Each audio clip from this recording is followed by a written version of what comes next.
Welcome, Spectres and Keyless Ally. I always write that on the show notes. Tom never reads it, so now I'm taking control.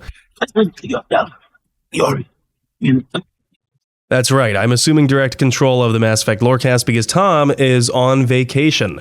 So, welcome in, Spectres. I'm talking directly to our patrons because this is the patron chat this week. And joining me are a number of the smartest Mass Effect people that I know. Let's go around in a clockwise fashion from what I'm seeing. And I'll welcome people in. Green Wicked Ranger, how's it going? Not too bad myself. How are you doing, Sam? Doing fantastic. Glad to see you. It's the first time I've seen you, I think. Yep, first Patreon chat. And Genesis, welcome back for I don't know how many months now. Quite a few, almost 2 years.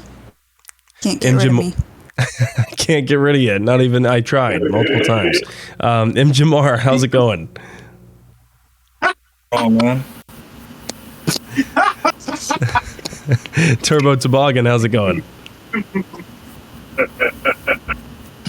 Going fine. And G-Man, good to see you as well. Thank you. Good to be here. Magister of Twilight, welcome in. You're another first time in the patron chat. Good to see you. Hello. Thank you for having me. And Scott, welcome back. Hey, good to be here. So those are our patrons this week, and they came up with a pretty interesting choice for what we're going to discuss here. And I really love it. I can't wait to talk about it with you all. What we're talking about this week is whose death in the Mass Effect universe is most impactful. Now, let's clarify that first, because impactful can be a loaded term. So we can choose to talk about impactful to the entire storyline, or which one just hurt the most. Or maybe you relished in it. Maybe you liked it. Maybe it was very impactful to you. But we're going to go around and we'll go clockwise fashion. And then someone will say what death was most impactful to them. And then I'd like to hear whether people agree or not, and then why or why not. And maybe you can agree without maybe saying that it's the most impactful to you, but regardless, I'm sure that there will be varying degrees of grief that we're all reliving while going through all of these incredibly poignant deaths, or maybe funny deaths in some circumstances, like that Eclipse Merc that we get to yeet out the window. So without further ado, Green, why don't you go ahead and, you know what, since it's your first time here in the patron chat, first, tell us how you got started with Mass Effect. So, I bought the first Mass Effect when it came out, I think 2007, 2008. And I immediately brought it right back to GameStop thinking, okay, this is not my type of game. Years later, I rebought it, and I was instantly hooked. Fully understood that. And now here I am, and I can't even tell you how many times I played those games. Right on. I don't know how many complete playthroughs I have under my belt, but in terms of partial playthroughs, I think it's probably above 10 at this point. But I've certainly spent many more hours researching the lore and reading the lore than is probably healthy. So Green, tell us whose death in Mass Effect, doesn't have to be a squad mate necessarily, but whose death do you think is most impactful? I'd have to go with Mordin. You know, he does that full redemption arc throughout Mass Effect 2 and 3. Would have liked to have run tests on the seashells. Absolutely. I want to see those results. I want pie graphs. I want charts. I want the whole shebang. And so why specifically do you think that his death is impactful? And are you saying that it's impactful to you personally or to the story as a whole? I'm going to go with mostly on the story for the whole. Personally, I didn't really find any of the characters' deaths, that really hit the heartstrings. But Mordin to me would be the closest one to it because of the whole He's the one that came up with the genophage, and he's the one that cures the genophage. The redemption arc is something that I've previously likened to the end of A Tale of Two Cities, where for our literary fans out there, you'll know what I'm talking about when I talk about the final pages of that book. But that one, okay, so your first playthrough, do you remember whether or not you went about it the Paragon or Renegade way? No matter how many times I try to do a Renegade, I always go Paragon. It is so hard to be Renegade with Mordin, and it's even more excruciating for those of you who have listened to the episode that we did with John Ebinger, who is a cinematic designer on the game and worked on that scene specifically with Mordin. He even admitted to us that he purposefully made it more gut-wrenching if you were going to be Renegade with Mordin, because you pull out not just the Carnifex he gave you in Mass Effect 2, but that's the only way you'll get that line from Mordin where he snaps and says, "I made a mistake." And it's like, even just recalling it and saying it is like, whoa. It's also just the only time Mordin says "I." Just hearing the pain in his voice when he yells, "I made a mistake." That's what does it, I think. Yes. And like, it proves that he is very prideful as an intellectual, but he recognizes it. He's recognized his shortfalls the whole time. So wow, okay, so let's open this up to the rest of the patrons. Who here agrees that Mordin's death is pretty impactful? Okay, so I see show of hands. So Turbo and who else? And Jin and Scott is also raising his hand. Okay, so let's hear from someone, doesn't matter who, chime in about why you think it's impactful. Well, I definitely think from the storyline wise that Mordin's death is very impactful. And then for me, I cried, like, especially the first time watching it through and thinking that, like my pure Paragon run, I'm going to be able to save everybody. That's the whole point, right? You're the Boy Scout. You get to do everything right. And so when Mordin did die on me and there's no way to save him, I definitely felt the impact. And from the storyline wise, I think I agree that it's the redemption arc makes it very, very important. Now, Sandsterbot brings up an interesting point here in chat. I fully agree, by the way, with what you said, Genesis, but Sandsterbot brings up, Mordin and Legion made me cry, but having to deal with the choice of the Virmire survivor is brutal. I don't remember having such a hard choice before Mass Effect. And I think the whole notion of choice when it comes to Mordin's death is interesting, because no matter what you choose, Mordin still wants to sacrifice himself to end the genophage. So as opposed to the Virmire survivor, Mordin's death is really out of your hands. I mean, there is a possible way to save him, but it's a pretty hard outcome to get to. And it's almost one of the very few deaths in Mass Effect that your choice almost has nothing to do with. Turbo, you also raised your hand. Why do you think Mordin's death is particularly impactful?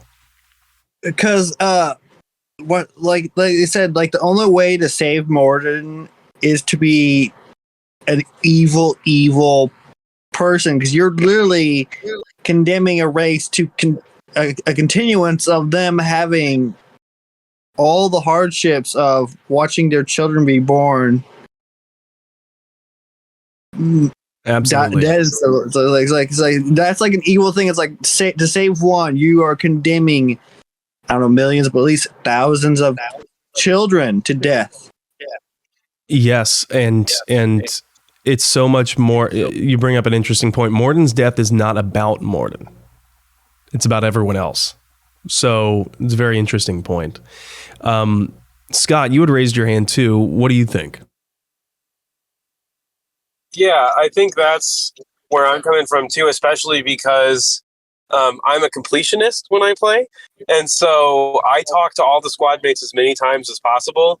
So it's hard having to hear him start singing the song again right at the end. But it's also hard because you've gotten to know him so well and brought him out of a place of saying it was the right choice. Of course it's the right choice. And now he's like the complete opposite, and he's done a 180. So knowing him that well, and then watching the elevator go up, you're like, no, like don't do it. Every time you're like, maybe this time.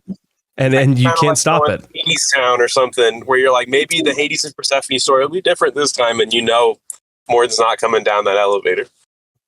Yeah, exactly. It's a one-way trip, no matter what you do. And I was naive to think in my very first playthrough that, you know what, maybe I did something wrong. Maybe if I just like had done a few extra quests or a few extra things, maybe I could have gotten him to come back down. Like maybe it would have been a razor thin margin of error there. And no matter how many times I played through again, I never could save him. And I've out of all my playthroughs, I've never had the heart to sabotage the Genophage cure, because that takes a special kind of motherfucker. So, and we're 20 minutes in, by the way, into my stream, and that's how long it took me to drop a curse word. So I think Tom should be proud of me. But moving on. Okay, so Genesis, you, I'm guessing, already had someone right away that you thought was the most impactful death. And so tell us who you think that is, and is it most impactful to story or to you or to both?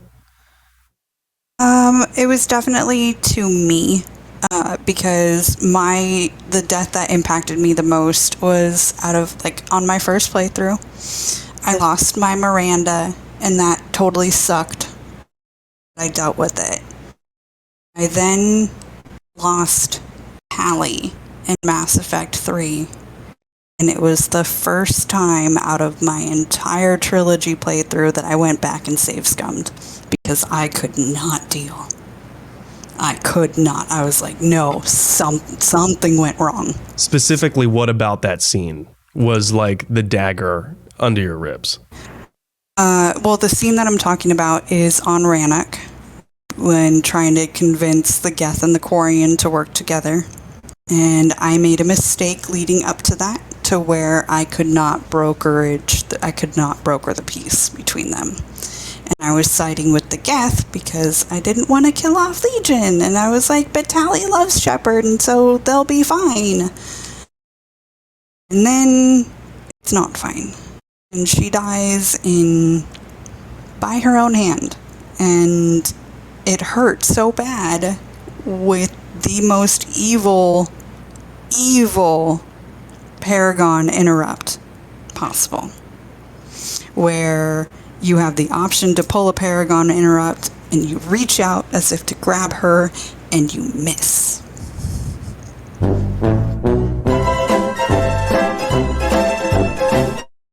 All right, I'm messed up for that one, but go on. You are, but I was expecting it, so that's why I paused. I'm messed up for that one, but that really is. I've seen this discussion. Sorry, I'm looking at the chat here in the live stream, and if you've never watched one of my live streams, then you haven't seen Buttspot go to town. And Buttspot is really going to town on some of the comments right now. It said, "What happens if we do the Turian butt mission?" But anyway, about Tali's death, her suicide, I've read in forums, or I can't remember where, but discussions among the developers was that they debated whether or not that was going to be inevitable if you couldn't broker peace.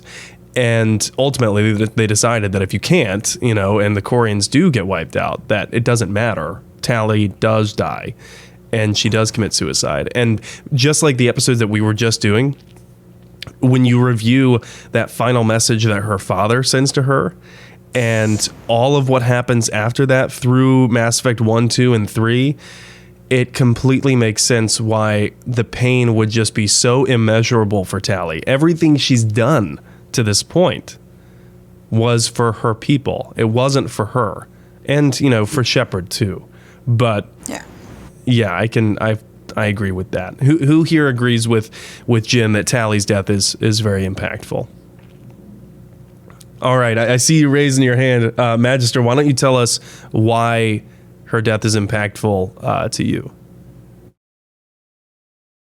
I mean, she's one of your OG squad mates. Like, she's been with you through the whole journey. So seeing her go from this like hearing what your guys doing the videos previously, this young naive, well, not naive, young streetwise kid into an admiral, and then you get the opportunity to like take everything away from her, even if you don't intentionally mean to do it.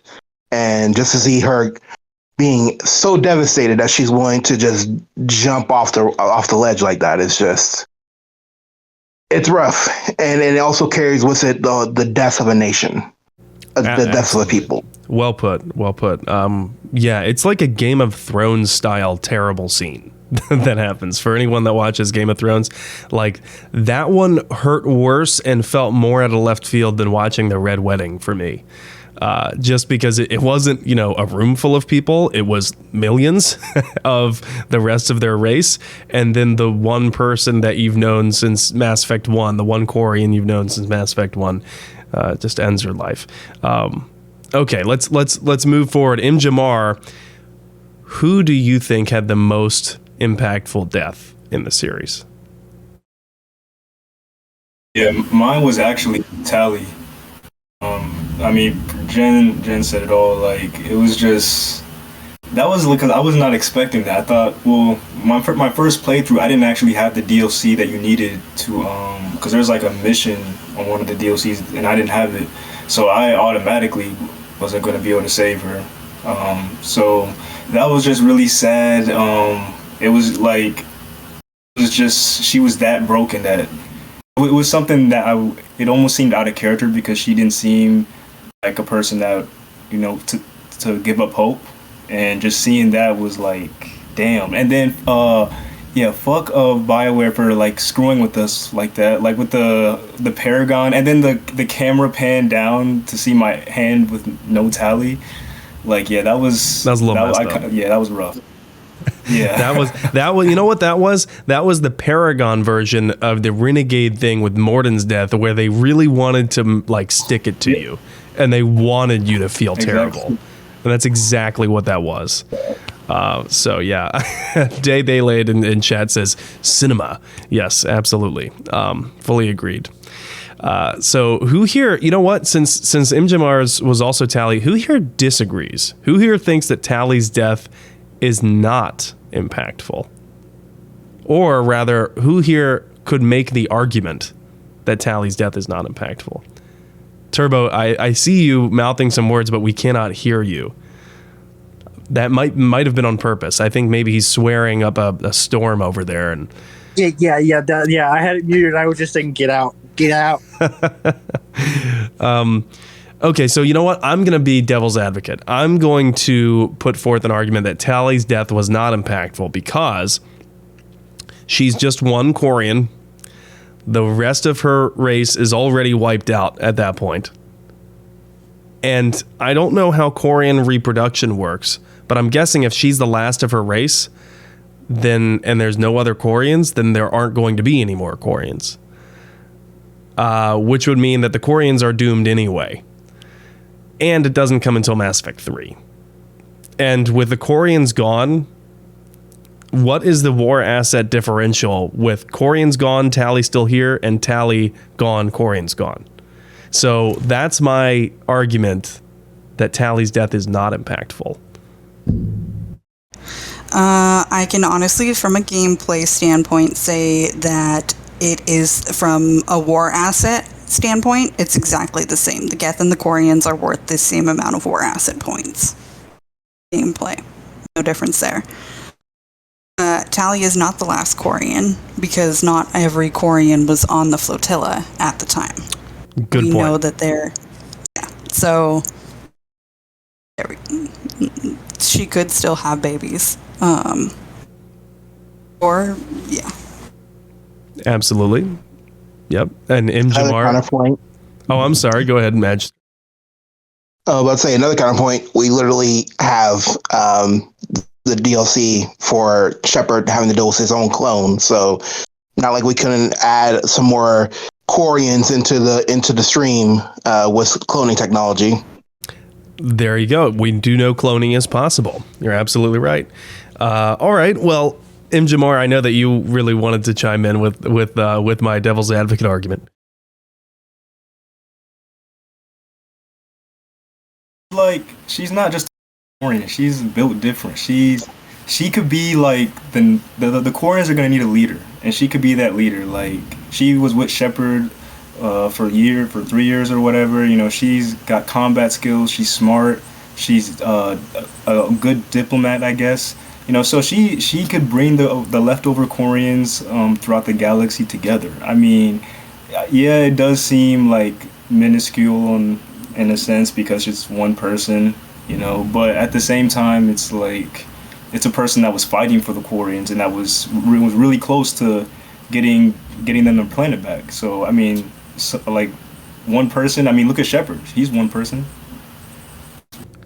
It's a great point as well. And Turbo, I know you love Tali, like your life depends on it. So you have to have some thoughts here. Oh no, I'll let you can have your opinion. It may not be opinion agreement, but can't Quarians breed with Turians? Because I thought in a bar a Turian was trying to give hints to a Quarian and stuff like that. So couldn't the Turians help? There was a Turian who was in a bar in Ilium who was talking to a Quarian about. He was basically trying to play the nice guy and say that the human that she was with was just insensitive and she shouldn't even consider him. But I'm not sure about the breeding questions. I will defer to our resident expert on alien breeding. That is Genesis. Well, I just wondering because they're both the amino acid base. That's how I was bringing it up. Quarians and Turians are not compatible to have children together, but like as in there's not going to be any hyperallergenic issues with I'm going to stop there, but no, they can't have children together. And you know what? They can do other things. I know that my Tali thing was a hot take, but here's another Mass Effect hot take coming through. I think it's probably a good thing that we never saw in the games a cross-species like child or cross species. Like, I don't know what that would have looked like. It would have been like, sweet, man-made horrors beyond my comprehension. Great. Yeah. I don't know if I want to see. I do not want to know what a Hanar Elcor baby looks like. What's a human Krogan baby look like? What's that? I saw them all the time. They're called Asari. Only a cross species. Yeah, that's the Asari of the trump card, right? Because all cross-species Asari are Asari. So, yeah, Day Laid in chat says, what a terrible day to have eyes or mental eyes if you're listening to this on your way to work and you're trying not to imagine what cross-species abominations could exist. Moving on. Turbo Toboggan, who do you think has the most impactful death in Mass Effect? And why is it Tali? No, I'm not going to do that since we already talked about it. I had a safety net in plan because I thought I'd get beat to it. Good plan. Mine, it's more to me, Shepard dying in Mass Effect 2. Because when I first played that, and I was like, I didn't know anything about it, just played it, and they killed Shepard. I'm like, wait, you killed my character off from all the first game. You're just gonna? I thought they were pulling the roll under my rug and stuff like that. I thought they were, but then Shepard coming back, but Shepard dying, his team, his family broke apart, and it set them in because without Shepard there constantly being like, "Hey, Reapers," it kind of got swept under the rug by the council, and I feel like it led to what happened. That is at a great point. I honestly didn't even consider Shepard as an answer to this question, but I fully agree with you that in terms of impact to the story, Shepard's first death is definitely the largest. We don't know how Shepard's second death may, play into the story. So, yeah, great answer. Who here agrees and can speak to that? Green? I agree completely with Turbo. If it wasn't, for Shepard's, dying in the beginning of the second game, we wouldn't have, Garrus being the Archangel. We wouldn't have Liara going off and, fighting herself, I guess, on Ilium. You wouldn't have pretty much anything that happens in that 2-year gap as it pertains to Shepard's squad. I think they would have, I don't know, actually, well, Tali would have finished her pilgrimage. I think she still would have gone back. And I don't think Garrus would have become Archangel, though. I don't think we'd have Legion. I don't know if Liara would have become the Shadow Broker.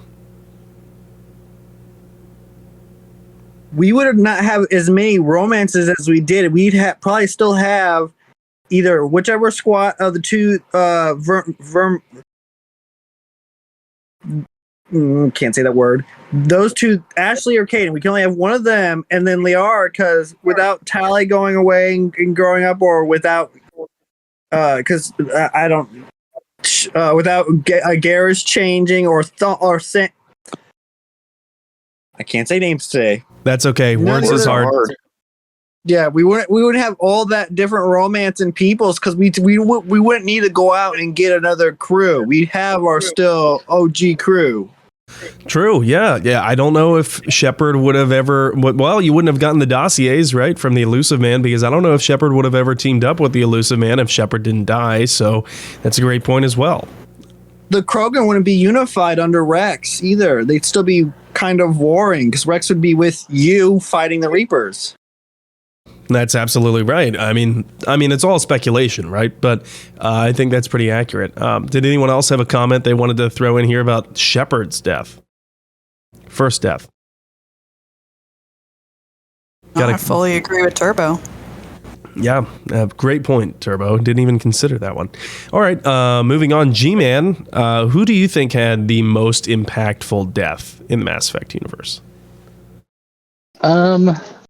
I would say probably the Virmire death. For you, who was that? For me, Caden.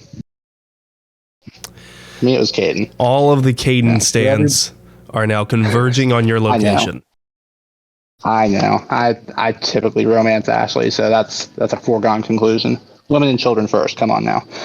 There's but not the I don't know. I didn't play the first game first, so it would have been like a personally impactful one if I had already known this. If I didn't know the stakes going in, that was the first thing. But I think for like in terms of general story, that's the first real the first time that you realize not everybody's gonna make it. I have no issues with, either Caden or Ashley at all. I mean, relatively speaking, but I wish both of them could have made it. And you get into that situation where it's, backs against the wall, timer's running out, you have to choose.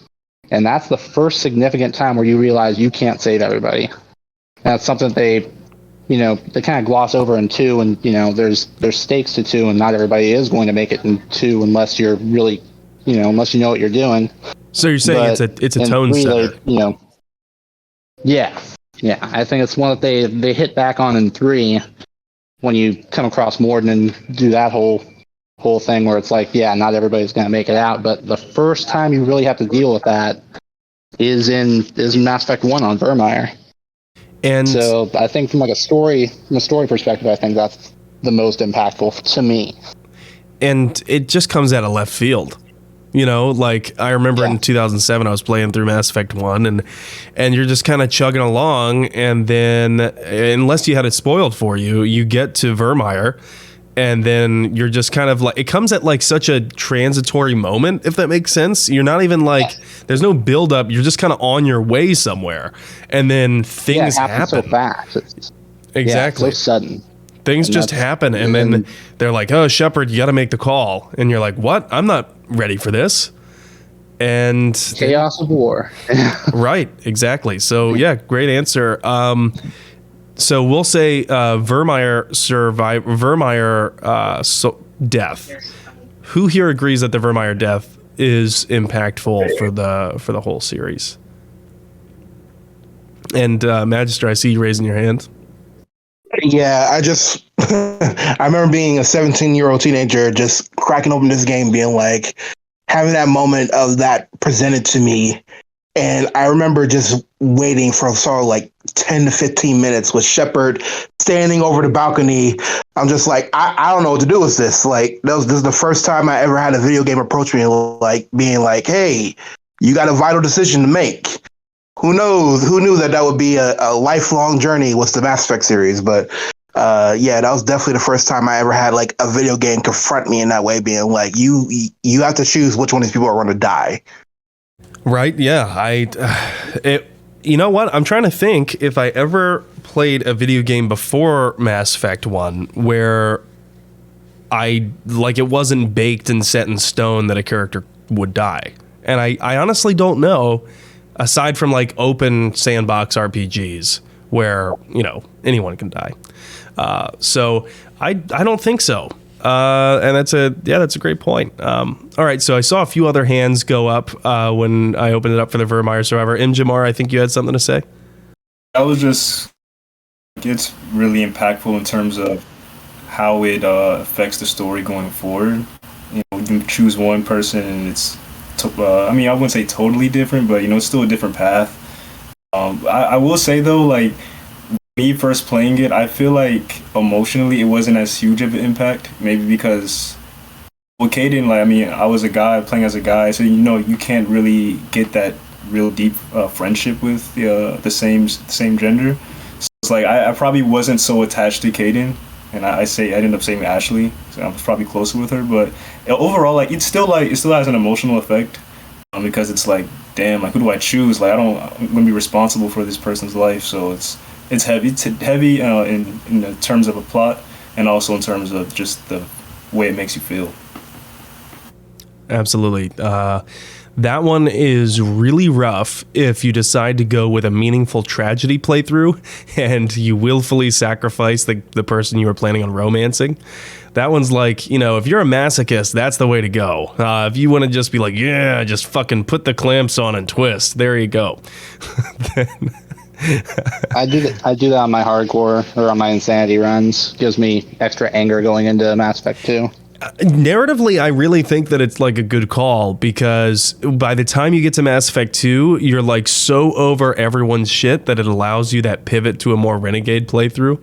And it explains some of the way that some of the other lines that Shepard delivers are that you can't really decide how Shepard delivers. There's a distinctly darker tone in Mass Effect 2. So, all right, does anyone disagree that the Virmire Survivor, that their death was not impactful? I'm not seeing any hands go up, so I think everyone agrees.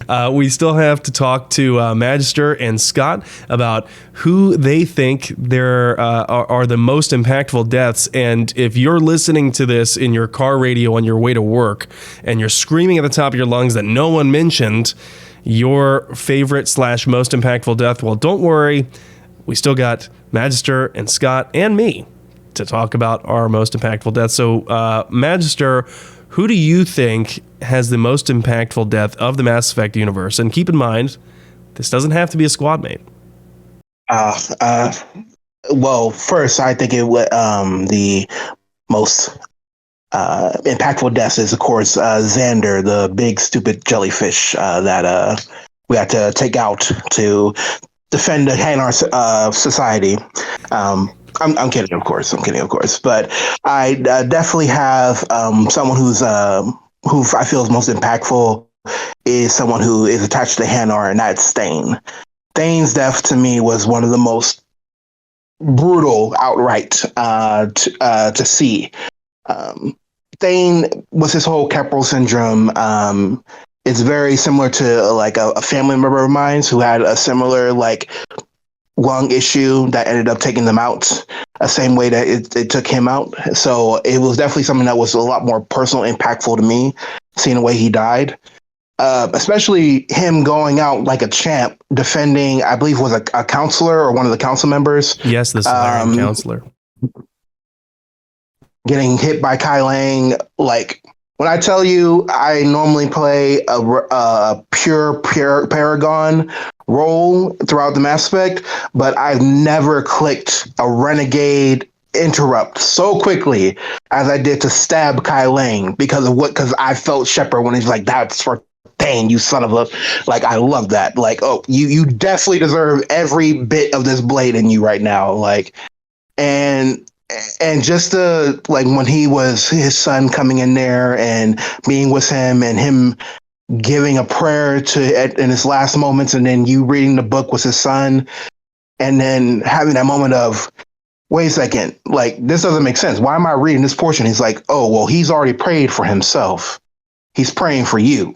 Oh, it's man, just like, isn't that a dagger in the ribs? It's definitely just, I felt that right here, especially as someone who's a spiritual person. So on top of that, just hearing Shepard at the end being like, see you, Thane, paraphrasing, but see you, Thane, you won't be by yourself for long. It's just like, you know that Shepard, especially by this point, realizes that he's probably not going to make it. Like, he's been tormented, seeing a bunch of deaths, thousands, millions, billions of deaths, tormented by the child in the woods in the middle of his dreams, like, and now he's seeing another friend die. It's just like, hey, brother, like, don't worry, I might be right there with you, but thank you for what you did. So he both a personal impact as well as an impact in the story, him saving that counselor. Thane's my dude. Absolutely. Well, I'm sorry to hear that happened to one of your family members, but I'm sure that one was extra poignant for you. And thank you for sharing that with us. Thane's death is definitely one of the most crucial, or one of the most gut-wrenching deaths and certainly impactful to the series, because although he was on, borrowed time anyway, like you said, he really went out swinging. Who here agrees about Thane's death being, one of the most impactful? All right, Jen, I see you raise your hand.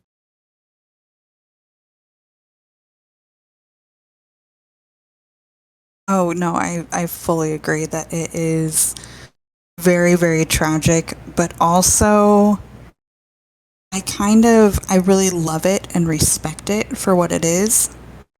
Going out as a warrior, as the fighter that he was so important to him. He didn't want to die in the hospital. And the fact that he was able to go out, and I believe he knew what he was getting into. Did he think that Kai Lang was going to kill him? No. But he knew that this was his last chance to be on the ground and fighting for what he believed in. And that, especially that line that he says afterward when he's like, that assassin should be embarrassed. An old sick Drell managed to stop him. And then it becomes apparent that Thane's goal was never really to beat Kai Lang. It was just to buy time for the Salarian counselor, which is even more tragic. Green, I saw you also raised your hand. No, I agree. Next to Mordin, there's a few characters that I would always have on my team with me, and Thane was definitely one of them. So when Kai Lang, killed him, yeah, that one hurt too. Absolutely. And Scott, I take it that you got some thoughts about Thane's death.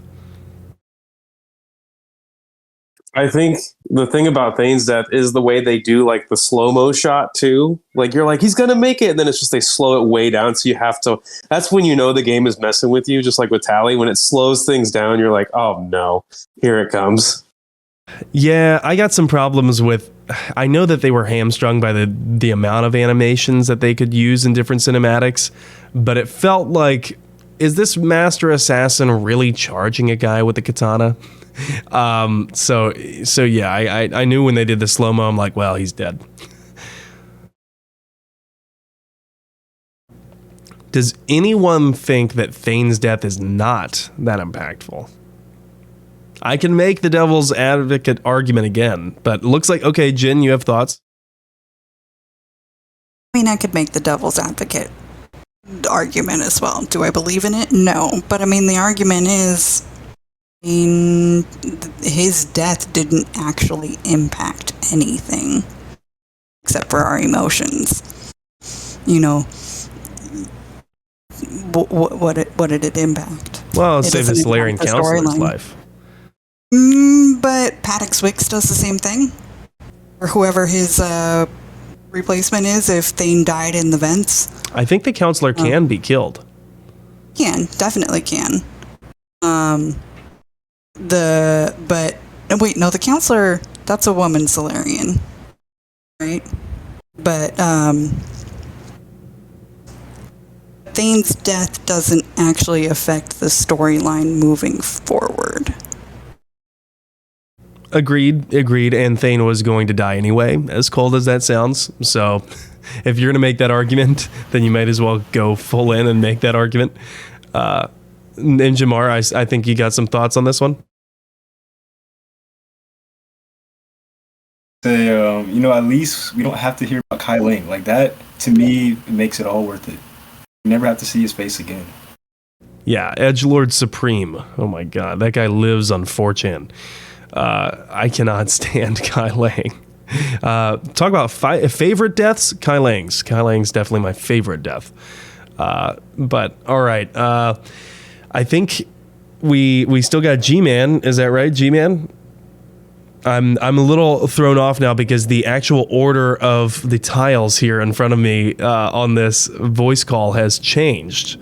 And so I was going clockwise around the order now, but I think that we still have one person left to share the most impactful death. And actually, I correct myself. I think it's Scott.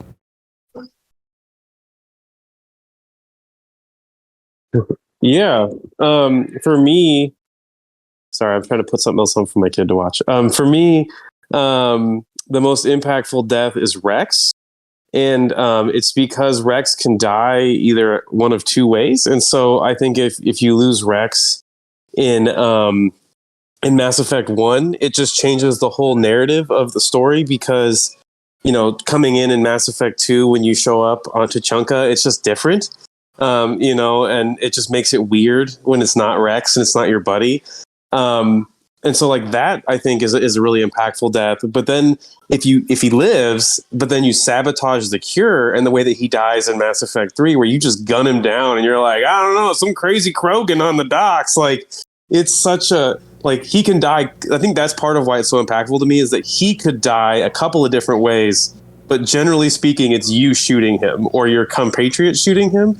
And I feel like that's really impactful because both it arcs the story, but also it's kind of gut-wrenching. Like if you make the wrong choice and he gets shot by Ashley or Caden, or if you shoot him yourself at the end, it's just such a... Or if you just terrible, don't do anything honestly. long enough, there's a hidden timer. And yeah, that's a great point because this is a character that can die at multiple points in the story. And if Wrex dies in Mass Effect 1, your choices are so drastically changed throughout Mass Effect 2 and 3 and the Genophage. The fate of the Krogan is entirely changed. So that's a great answer. Who here has ever killed Wrex in Mass Effect 3? Has anyone here done that? Oh, you did, Imjamar. Okay, so I'd like to hear your rationale. In Mass Effect 3 or? Yes, in Mass Effect 3. Oh, no, in 3, no, I didn't kill him. Okay, so you do have a soul. That's good to know. I was a little worried there for a second. In Mass Effect 1, though. I didn't even know you could kill him in 3. So I've done it once. You have done it once. Yeah, just to say, I've done a lot of things. You were curious for science. Yeah. And what was it like? That's also how I got Miranda killed too. It was like pulling a dagger and then twisting it really slow. He confronts you on the Citadel. You think that there might be a way to talk him down, and he immediately shoots that down with the words aren't going to work this time. And that hurts. It turns into a gunfight really quick. And you have to. It's kind of like when you have to kill Legion in Mass Effect 3. If you have to kill Legion, where you have to shoot him multiple times. You put a lot of shots into him.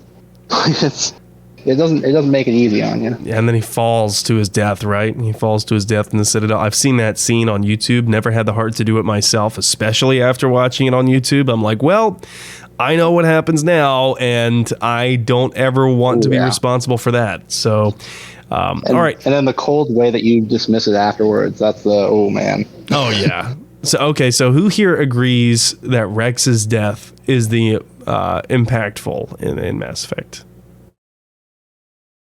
Turbo, I saw you raise your hand. It's really impactful because if you actually and stuff, because you just feel like a dick. It's like all he wants to do is help his people, and you murder him is what it is. He doesn't die. You murder him. It is. It's murder. So yes, at least if he dies in the first one, it's a lot more understandable because those guys are. He's confused, so it's not as bad as you just upright murdering him. At least what he's doing is bad. What he's doing in 3 is not bad. It's to help his people. The ones he wants to help in 1 are brainwashed murder machines. The ones in 3 are just babies. Yeah, agreed. I think some other people had some thoughts about Wrex, right? I thought I saw some other hands go up. Oh no, I was just the Turbo summed it up pretty well there. I think his death in 1 is definitely impactful on the storyline because then you have to deal with Reeve, and I don't care about Reeve at all. I don't mind when he dies in Mass Effect 3. And then Wrex dying in 3, like Turbo said, it's murder. It's straight up Shep. Shep is just a rat bastard if you do that. I hate Shepards who do that. Well, okay, I think that goes over all of ours who we think is most impactful, but I had a couple actually that I wanted to throw in the ring. Number 1, most impactful to Shepard is the child's death. The child's death. It gives him PTSD. And then, of course, I mean the child who dies on the shuttle that's shot down. The child's death in Mass Effect 3, I think, is really what gets to Shepard, or at least is the straw that breaks the camel's back.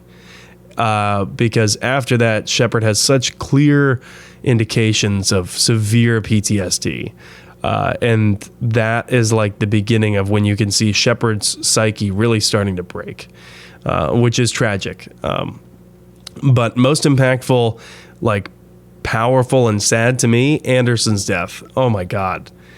Watching that Anderson death scene was like, why am I crying in the club right now? It was like so fucking sad. I can't even explain it. Just that final line of him saying, I'm proud of you. And I don't know who here has installed the mod to restore the cut content from that dialogue, but you thought it was sad before? Oh my gosh, they really should have never cut that dialogue. That was amazing. Jen, I know that you've played with it before.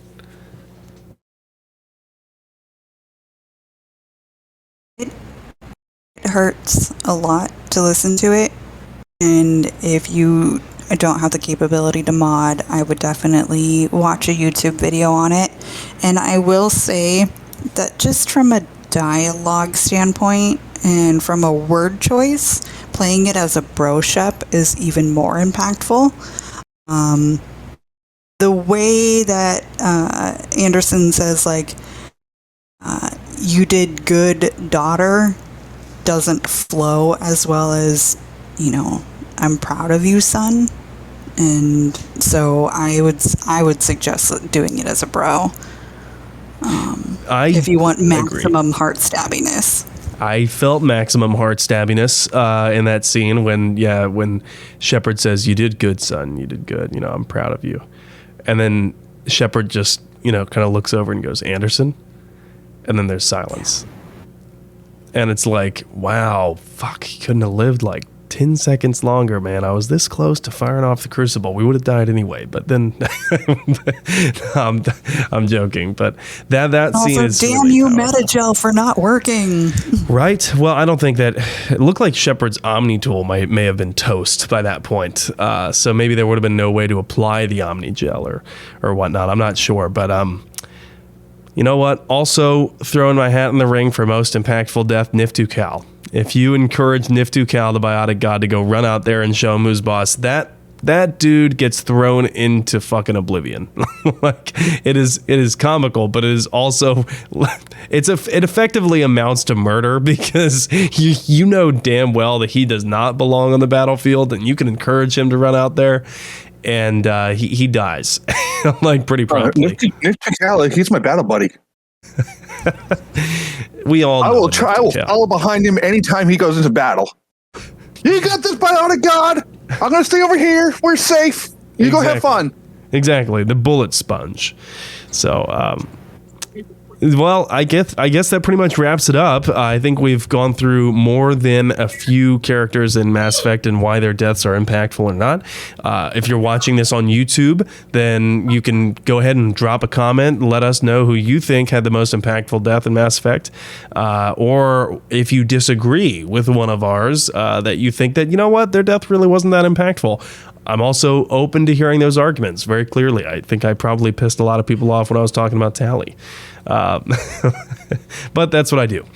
All right, well, patrons, why don't we go around clockwise, and you can go ahead and let people know what you got going on, if you got some side projects going on, and how they can reach you, maybe aside from the Discord, if you've got Twitter or Twitch, or if you stream or anything like that. But we'll go ahead and start in the top left for my orientation. That's Green. What do you got going on, and how can people reach you? Well, I do have a podcast that's been brewing in my head. So if you grew up in the 90s and you are a big fan of Power Rangers, we got 30 years here in America, over 55 years in Japan. That's a lot of lore. Yeah. So, I mean, it's still brewing. I'm trying to get stuff, done, but keep an eye out for that. Other than that, you can find me on the Discord through Green Wicked Ranger, or on Twitch, Autobot Strife. Gotcha. Awesome. Thank you, Green Wicked Ranger. Can't wait to chat with you some more. And Genesis, I know you've got more than a few things cooking in the pot. I do. In about 3.5 hours, I'll be going live again, recording the second show for today on the Two Girls, One Ship podcast, where we analyze, rate, and review all that the world of video game romances has to offer. Tonight is actually another BioWare episode where we send couples to therapy. So if you want a Mass Effect couples therapy episode, that will be coming out on Monday, or live recording here in a couple of hours. I also am the co-host of the Cyberpunk Lorecast, where we look at all aspects of the video game, the TTRPG, the Netflix series. We're also starting to analyze the comic books that are coming out. We just last week got news that a brand new comic series is coming out in October. That's awesome. The Romeo and Juliet love story between the Maelstrom and the Moxes. So it'll be interesting for sure. That is a star-crossed love. But you know what couple needs therapy? Shepard and the Virmire survivor. Good God, they need to go to therapy together for sure. All of them. Everyone needs therapy in Mass Effect. Yeah, that's true. Yeah, fair. Everyone's got some baggage. All right. Well, thank you so much. And if you're listening to this and you haven't checked out Two Girls, One Ship yet, or the Cyberpunk Lorecast, definitely go check those out. Imjamar, what do you got going on? How can people get a hold of you? Don't really got on. Find me at MJ Mar on the Discord if you want to talk Mass Effect or just games in general. But yeah, it was nice being here again. Hope to chat with you guys next month. Gotcha. And we'll can't wait to see you next month as well. I don't know what topic we'll come up with, but I'm sure it'll be equally powerful and maybe divisive. Scott, how's it going? What do you got going on? How can people reach you? Just working and parenting. That's all that I got going on. But That's a people lot. can find me on the Discord. Yeah, it is. But people can find me on the Discord, Scott1266. All right, sounds good. And Turbo Toboggan? I'm not doing anything, just coming up on these shows and listening to them. And we are happy to have you. We can't wait to chat with you next month, too. G-Man, how about you? What do you got going on? You stream? You got any shows? And how can people get a hold of you? Yeah, I'm just G-Man on the Discord. I'm the same name on Twitch as well. I stream Mass Effect every once in a while, but it's not I don't even know if the stream works. I just flip the switch every time I log on. But I'm currently in Mass Effect 2 on that. But nothing really. Just hit me up in the Discord if you want to talk Mass Effect, and you'll see me around. I'll be here next month. Awesome. All right. Can't wait to chat with you then.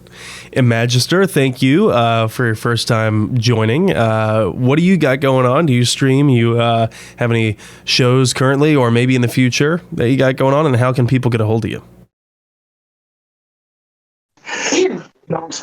Yo, no shows from me or anything like that. I'm Magister Twilight. Feel free to reach out to me on the Discord if you have any questions for me, and thank you for having me. Gotcha.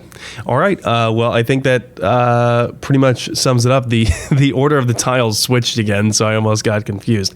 But patrons, thank you so much for being here. Seriously, I've said it before, and I'll say it again. Support that, like what you guys showed this show, not only allows us to keep going, but it was also the same support that allowed me to buy the ring for my fiance now. So, like, I've said it before, but I want to, like, cement it that your support had a concrete difference in my life and will forever now. So, it seriously does not go unnoticed, and we couldn't do this show without you. And for the rest of our listeners, next week, we are going back to talking about Tali.